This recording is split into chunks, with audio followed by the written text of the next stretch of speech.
அகிலம் நியூஸ் நேயர்களுக்கு வணக்கம். இன்றைய நாளுக்கான இரவு நேர பிரதான செய்திகள். விரிவான செய்திகளுக்குள் செல்லும் முன்னதாக முதலில் இன்றைய தலைப்புச் செய்திகள். ஆயிரக்கணக்கானோரின் வங்கிக் கணக்குகளில் நாளை வாய்ப்பிலிடப்படவுள்ள பணம். லிட்ரோ நிறுவனம் வெளியிட்டுள்ள முக்கிய தகவல். அஸ்வெசும உதவிகள் தொடர்பில் மட்டக்களப்பு மாவட்ட அரசாங்க அதிபர் அறிவிப்பு.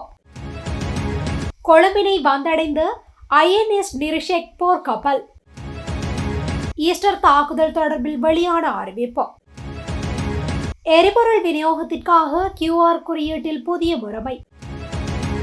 வாட்டி வதைக்கப் போகும் வெப்பம். இலங்கையில் 7 மாவட்டங்களுக்கு விடுக்கப்பட்டுள்ள எச்சரிக்கை. நெரிசல் மிகுந்த பகுதிகளில் குண்டு தாக்குதல். உயிர்த்த ஞாயிறு தாக்குதல் 7ஆம் ஆண்டு நினைவேந்தல். கயிறெழுத்தல் போட்டியில் இளைஞன் மரணம். புத்தாண்டு நாளில் இடம்பெற்ற துயரம். தொடர்பான விரிவான செய்திகள். அஸ்வெசும பயனாளிகளுக்கான ஏப்ரல் மாத கொடுப்பனவினை நாளை முதல் வழங்க நடவடிக்கை எடுக்கப்பட்டுள்ளதாக நலன்புரி நன்மைகள் சபை தெரிவித்துள்ளது. இதன்படி உரிய பயனாளிகளின் வங்கிக் கணக்குகளில் நாளை உதவித்தொகை வரவு வைக்கப்படும் என தெரிவித்துள்ளது. அதன்படி அஸ்வெசும திட்டத்தின் முதல் கட்டமாக 70 வயதிற்கு மேற்பட்ட 6,17,406 முதியோருக்கு வங்கிக் கணக்குகளில் பணம் வரவு வைக்கப்பட உள்ளது. அதன்படி அஸ்வெசும திட்டத்தின் முதல் கட்டமாக 70 வயதிற்கு மேற்பட்ட 6,17,406 முதியோருக்கு வங்கிக் கணக்குகளில் பணம் வரவு வைக்கப்பட்டுள்ளது. இரண்டாம் கட்டமாக 70 வயதிற்கு மேற்பட்ட 72,525 முதியோருக்கு பணம் வைப்பிலிடப்படவுள்ளதாக மேலும் தெரிவிக்கப்பட்டுள்ளது. லிட்ரோ எரிவாயு எதிர்வரும் மே மாதத்திலும் தடையின்றி விநியோகிக்கப்படும் என லிட்ரோ எரிவாயு நிறுவனம் தெரிவித்துள்ளது. ஏற்கனவே 20,500 மெட்ரிக் டன் எரிவாயு கிடைத்துள்ளதாகவும் குறிப்பிட்டுள்ளது. மேலும் 17,500 மெட்ரிக் டன் எரிவாயு நாட்டிற்கு வரவுள்ளதாகவும் அந்த நிறுவனம் குறிப்பிட்டுள்ளது. இந்த எரிவாயு கையிருப்புகள் தற்போது மாலைதீவில் உள்ள மிதக்கும் களஞ்சிய சாலையில் சேமித்து வைக்கப்பட்டுள்ளன. மேலும் 20,000 மெட்ரிக் டன் எரிவாயுவை ஏற்றிய மற்றொரு கப்பல் தென்னாப்பிரிக்கா ஊடாக மாலைதீவை நோக்கி வந்து கொண்டிருப்பதாகவும் அந்த நிறுவனம் தெரிவித்துள்ளது.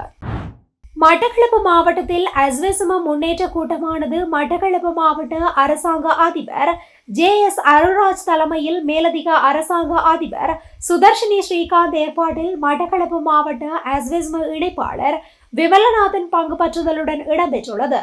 இந்த கூட்டமானது இன்று பழைய மாவட்ட செயலக மாநாட்டு மண்டபத்தில் நடைபெற்றதாக தெரிவிக்கப்பட்டுள்ளது. இதன்போது யாழ் மாவட்டத்தின் 14 பிரதேச செயலக வாரியான முன்னேற்றம் மற்றும் தொழில்நுட்ப முன்னேற்றம் தொடர்பாக கலந்துரையாடப்பட்டன. இதனைத் தொடர்ந்து கருத்து தெரிவித்த அரசாங்க அதிபர் அரசு செயற்திட்டங்களை வினைத்திறனாக செயற்படுத்த வேண்டும் என்பதுடன் அஸ்வெசும உதவிகள் சரியான நபர்களுக்கு கிடைப்பதை உறுதி செய்வதுடன் பிழையான நபர்களுக்கு வழங்காதிருக்க வேண்டும் என அதிகாரிகளுக்கு பணிப்புரை விடுத்தார்.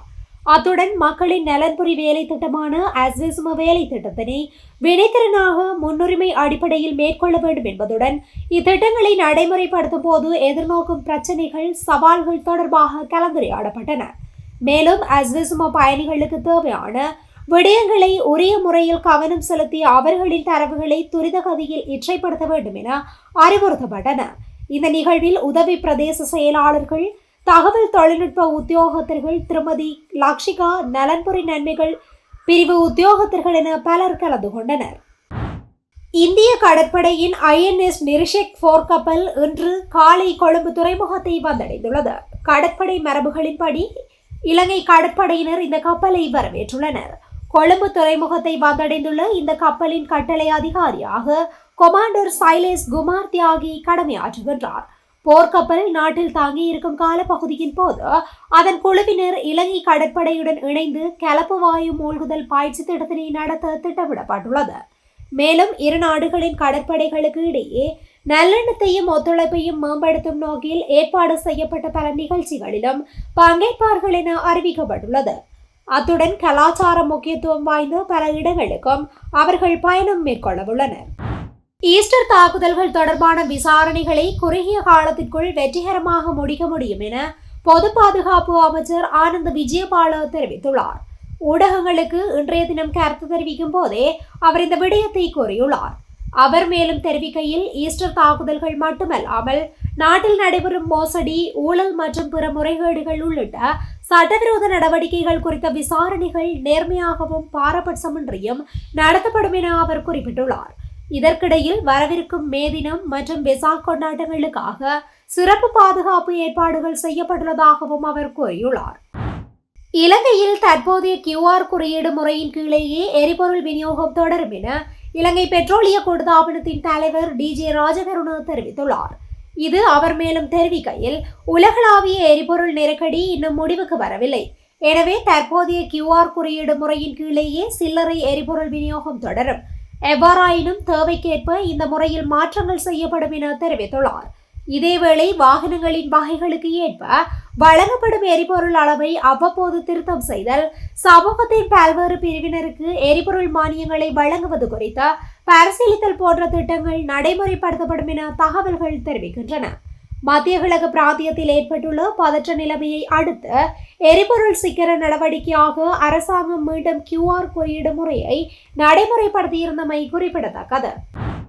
நாளை பகல் வேளையில் பல மாகாணங்களில் வெப்ப சுட்டன், அதாவது மனித உடலுக்கு உணரப்படும் வெப்பத்தின் அளவு கவனம் செலுத்த வேண்டிய மட்டத்தில் காணப்படக்கூடும் என வளிமண்டலவியல் திணைக்களம் தெரிவித்துள்ளது. வடக்கு, வடமத்திய, வடமேல், மேல், சப்ரகமுவ, தென் மற்றும் கிழக்கு மாகாணங்களுக்கும் மொனராகலை மாவட்டத்திற்கும் இந்த எச்சரிக்கையானது விடுக்கப்பட்டுள்ளது. வெப்பம் அதிகரித்து காணப்படுகின்ற போது வெளியிடங்களில் வேலை செய்யும் மக்கள் நிழல் சார்ந்த இடங்களில் அடிக்கடி ஓய்வெடுக்க வேண்டும். வீட்டில் இருக்கும் நோயாளிகளை அடிக்கடி கவனத்தில் கொள்ள வேண்டும். திறந்த வாகனங்களில் பிள்ளைகளை வெளியில் கூட்டி செல்ல வேண்டாம். அடிக்கடி நீராகாரம் பருக வேண்டும். வெளிர் நிறத்திலான ஆடைகள் அணிதல் பொருத்தமானதாகும். குறித்த பகுதிகளில் உள்ள பொதுமக்கள் இது குறித்து அவதானத்துடன் இருக்குமாறு மேலதிகமாக அறிவுறுத்தப்பட்டுள்ளது. கொழும்பு உள்ளிட்ட சன நெரிசலான பகுதிகளில் தொடர் குண்டு தாக்குதல்களை நடத்த நபர் ஒருவர் தயாராகி வருவதாக சமூக ஊடகங்கள் மற்றும் சில இணையதளங்களில் வெளியாகும் செய்திகள் முற்றிலும் உண்மைக்கு புறம்பானவை என காவல்துறை ஊடக பேச்சாளர், உதவி காவல்துறை அத்தியட்சகர் FU வுட்லர் தெரிவித்துள்ளார். அவ்வாறான எந்தவொரு சம்பவமும் பதிவாகவில்லை என்பதை அவர் மேலும் உறுதிப்படுத்தினார். எனினும் கஞ்சிப்பானை இம்ரான் என்பவருடன் நெருங்கிய தொடர்புகளை பேணிய நபர் ஒருவர் பயங்கரவாத தடுப்பு பிரிவினரால் கைது செய்யப்பட்டுள்ளதாக அவர் தெரிவித்துள்ளார். சந்தேக நபர் தொடர்பில் மேலதிக விசாரணைகள் முன்னெடுக்கப்பட்டு வருவதாக காவல்துறை ஊடக பேச்சாளர் மேலும் குறிப்பிட்டுள்ளார். 2019ஆம் ஆண்டு இதே போன்றதொரு நாளில் உயிர்த்த ஞாயிறு தினத்தில் நாட்டின் பல பகுதிகளில் ஒரே நேரத்தில் தொடர் தற்கொலை குண்டு தாக்குதல்கள் நடத்தப்பட்டன. இந்த தாக்குதல்கள் கொழும்பு உள்ளிட்ட சில பகுதிகளில் உள்ள தேவாலயங்களையும் 5 நட்சத்திர விருந்தகங்களையும் குறிவைத்து நடத்தப்பட்டன. 6 முக்கிய இடங்களில் நிகழ்ந்த இந்த வெடிப்புகளில் சுமார் 269 பேர் உயிரிழந்தனர். 500க்கும் மேற்பட்டோர் காயமடைந்தனர். நீர்கொழும்பு கட்டுவாபீட்டிய புனித செபஸ்டியன் தேவாலயத்தில் நடத்தப்பட்ட தாக்குதலில் மாத்திரம் 100க்கும் மேற்பட்டோர் உயிரிழந்தனர். இந்த தாக்குதலில் பல வெளிநாட்டு சுற்றுலா பயணிகளும் உயிரிழந்தனர்.